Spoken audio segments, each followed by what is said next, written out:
Bila Anda ingin kehidupan yang lebih bahagia, ada beberapa kenyataan hidup yang harus bisa Anda terima. Apa itu? 1.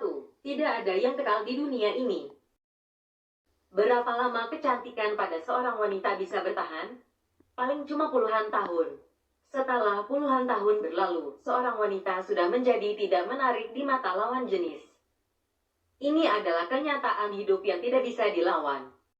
Berapa lama masa muda kita? Cuma beberapa puluh tahun. Masa kecil kita cuma belasan tahun. Masa remaja kita cuma beberapa tahun. Masa dewasa muda kita cuma 20-an tahun. Dan setelah itu kita sudah masuk ke masa tua. Hidup manusia itu singkat, sangat singkat. Berapa lama Anda bisa menikmati kekayaan dan kesehatan Anda? Sangat singkat. Semua orang dilahirkan dari tempat yang berbeda, tapi semua menuju ke satu tujuan yang sama. Kematian. Apakah ada pernikahan yang bertahan selamanya? Tidak ada. Semua akan berujung perpisahan, baik oleh kematian atau perceraian. Kenyataan hidup yang kedua ialah penderitaan ialah bagian dari hidup. Semua orang ingin bahagia, tapi tidak ada satupun kebahagiaan yang bertahan lama. Manusia tidak akan bisa terlepas dari penderitaan. Semua orang pasti merasakan penderitaan. Bedanya, ada orang yang dalam kehidupannya berisi banyak penderitaan. Dan ada orang yang hidupnya berisi lebih sedikit penderitaan. Sakit adalah penderitaan. Menua ialah penderitaan. Bertemu dengan yang tidak disukai ialah penderitaan. Berpisah dengan yang disukai ialah penderitaan. Merasakan sesuatu yang tidak disenangi ialah penderitaan. Cemas akan sesuatu ialah penderitaan. Tidak ada manusia yang bisa terhindar dari penderitaan. Ketika Anda belajar menghadapi penderitaan, Anda akan menderita lebih sedikit. Tidak mungkin kita bisa menyenangkan semua orang. Bila kita terus mencoba membuat semua orang senang pada kita, kita tidak akan pernah bahagia. Kita akan berkorban terlalu banyak hanya demi menyenangkan orang. Bahkan Nabi Muhammad, Yesus, Siddhartha Gautama juga tidak bisa menyenangkan semua orang. Pasti tetap ada yang tidak menyukai mereka. Jadi berhenti berharap semua orang suka dengan kita. Belajarlah untuk berkata tidak. 4. Kita tidak mungkin bisa mengendalikan pikiran dan ucapan orang lain. Kita seringkali terlalu memikirkan apa yang orang pikirkan tentang kita. Dan apa yang orang omongin di belakang kita. Kita tidak akan bisa bahagia. Bila terus memikirkan apa yang dipikirkan dan apa yang orang omongin tentang kita. Pikiran dan omongan orang bukanlah urusan kita dan di luar kendali kita. 5.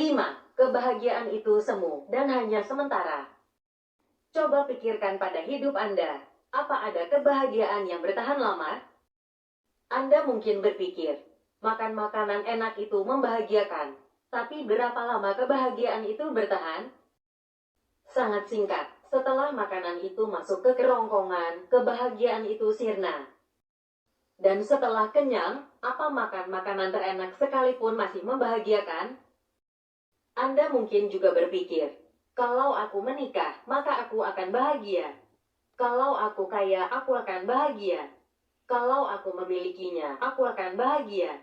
Kalau aku memiliki ini dan itu, aku akan bahagia. Benar, Anda mungkin akan bahagia. Tapi hanya untuk sejenak, karena kebahagiaan itu semu dan hanya sementara. 6.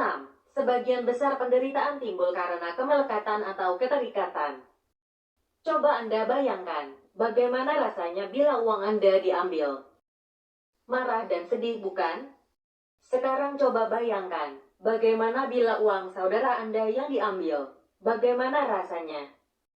Pasti juga sakit, tapi tidak sesakit kalau uang sendiri yang hilang. Dan sekarang coba bayangkan, bagaimana bila uang orang yang tidak Anda kenal diambil. Bagaimana rasanya?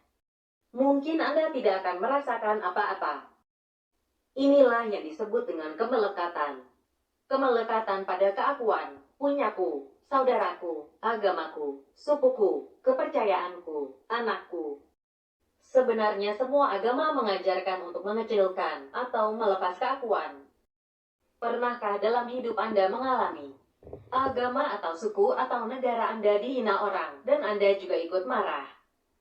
Pasti semua orang pernah mengalaminya. Mengecilkan keakuan ialah cara untuk menghindari banyak penderitaan. 7. Tidak ada orang yang memahami kita. Kita seringkali berharap orang lain memahami kita. Tapi apakah kita juga memahami orang lain?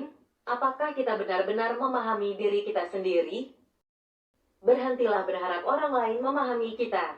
Toh, kita juga gak benar-benar memahami diri sendiri.